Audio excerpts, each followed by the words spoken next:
একটা রিউমার ছড়ানো হয়েছে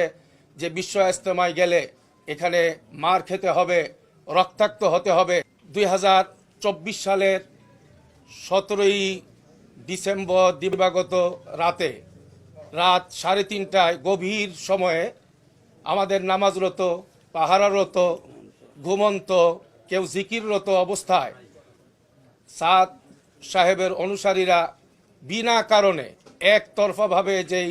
ন্যাক্কারজনক তাণ্ডব চালায়, হামলা চালায়, যার কারণে এই পর্যন্ত 4 জন সাথী শাহাদত বরণ করেছেন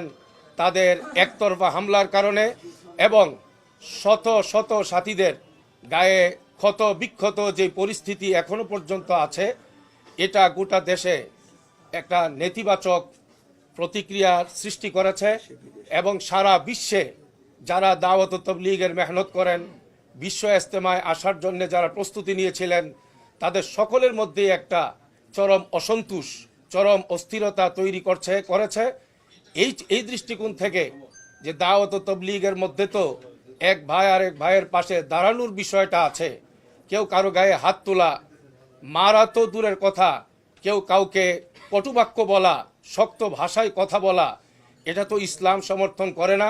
দ্বীন সমর্থন করে না, দাওয়াত ও তাবলীগ তো অবশ্যই না। কিন্তু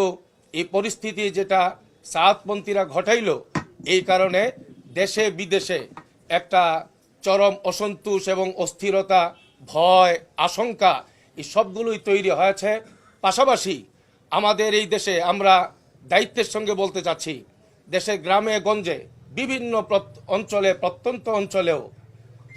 একটা রিউমার ছড়াই দেওয়া হয়েছে আমাদের বর্তমান যে চলমান বিশ্ব ইজতেমা, এই ইজতেমায় যেন সহজ সরল গ্রামের সাথীরা আসতে না পারে, সেজন্য একটা রিউমার ছড়ানো হয়েছে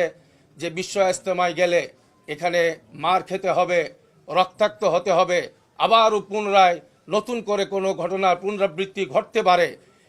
এই সব রিউমার ছড়িয়ে উদ্দেশ্য একটাই ছিল, আমাদের মাঠের উপস্থিতিটা যেন অনেক কম হয় আর দাওয়াতের এই মেহনতটা যেন ক্ষতিগ্রস্ত হয়। কিন্তু আলহামদুলিল্লাহ, আল্লাহ শুকর, কোনো অপপ্রচার, রিউমার এই ক্ষেত্রে কোনো কাজে আসে নাই।